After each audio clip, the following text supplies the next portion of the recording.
Avec 220 € par mois de budget course, dont 22 € de participation pour une personne seule, l'épicerie éducative de la ville de Bastia se distingue des épiceries solidaires classiques.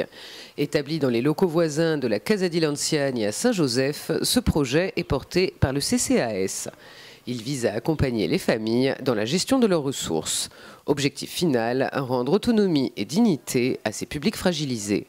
L'épicerie éducative, qui, comme son nom l'indique, a un but éducatif, c'est-à-dire que loin de rejeter le modèle des épiceries solidaires, l'épicerie éducative, c'est une épicerie solidaire avec une dimension supplémentaire, c'est l'aspect éducatif. Donc les gens vont venir, comme dans une épicerie solidaire, à la différence qu'ils vont payer 10% du prix des marchandises.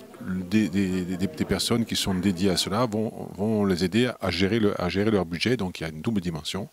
Et ça s'inscrit complètement dans la politique que nous avons voulu insuffler et instaurer notre responsabilité. C'est passer d'une politique d'assistanat à une politique d'accompagnement, d'autonomisation vers l'émancipation. Les personnes qui y sont orientées donc, rencontrent une assistante sociale qui exerce sur la ville de Bastia. Donc ça peut être une assistante sociale qui travaille dans une association, à la collectivité de Corse et bien sûr au CCAS.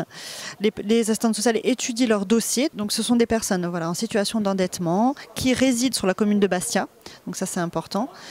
Et donc c'est leur permettre de faire des économies alimentaires puisque les personnes payent 10% des produits.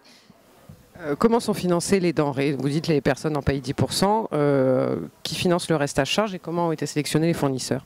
Alors on a mis en place des marchés. Donc, auxquels ont répondu différents fournisseurs et nous avons retenu donc, le Leclerc, Énergie Primeur, la CEDA.